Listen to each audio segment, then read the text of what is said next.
I recently did a video where I talk about the 5 questions that I get most frequently about 529 plans, and I received some emails from people asking me how I felt about using Roth IRAs in order to save for and pay for college. And there are some similarities between 529s and Roth IRAs. Neither will give you a federal income tax deduction on contributions. And then while that money's in there and while it's growing, you don't have to worry about any type of taxes. Those taxes are deferred. But that's really where the similarities end. Some of the differences between these two types of accounts: first, there are income limitations on eligibility for Roth IRAs. So depending on how much you earn, you might not even be able to contribute to a Roth IRA. And there's no income caps on 529 plans. And also the annual contribution limits on Roth IRAs are much lower than on 529s. In the year 2020, if you're under the age of 50, it's $6,000. If you're over the age of 50, then it's $7,000 that you can contribute to a Roth IRA. Also, when you start taking distributions from a Roth IRA, you really need to be mindful of whether you are withdrawing contributions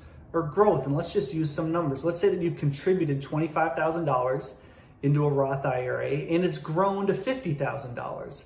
The first $25,000 that you withdraw will be contributions, and those come back to you income tax and penalty free. But once you start using the $25,000 of growth, you will have to pay income taxes on it plus a 10% penalty. But the 10% penalty will be waived if that money is used for qualified education expenses. And so you just need to have really good bookkeeping around what you use the withdrawals of growth for. There's also some differences when you get to financial aid. This is really important to understand because the timing of when you take distributions from a Roth IRA can impact eligibility for need-based financial aid. Now, when you're filling out the financial aid form, you don't have to worry about the Roth IRA as an asset impacting your eligibility for need-based financial aid, but you do have to worry about distributions.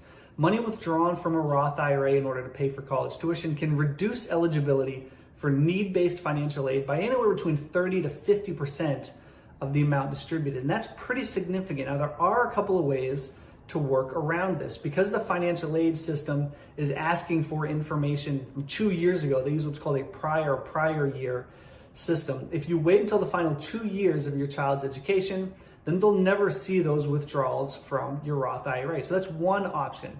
The second option, I'm not as big a fan of this one, but it does work, is to wait until your child finishes their college experience and then use Roth IRA money in order to pay off the loans that they have accumulated. Two downsides to this is that if the loans are unsubsidized, then you're going to be accumulating interest while they're in school. The other downside is that you don't get that, you don't avoid the 10% penalty because you aren't paying college tuition with it. It's not a qualified education expense in order to pay off those loans. Those are some of the things to keep in mind as you consider using a Roth IRA in order to save for and pay for your child's college education. If you have additional questions about this or anything that has to do with your financial plan, please reach out to me at the link you'll see in just a moment to schedule a time to chat. Thank you.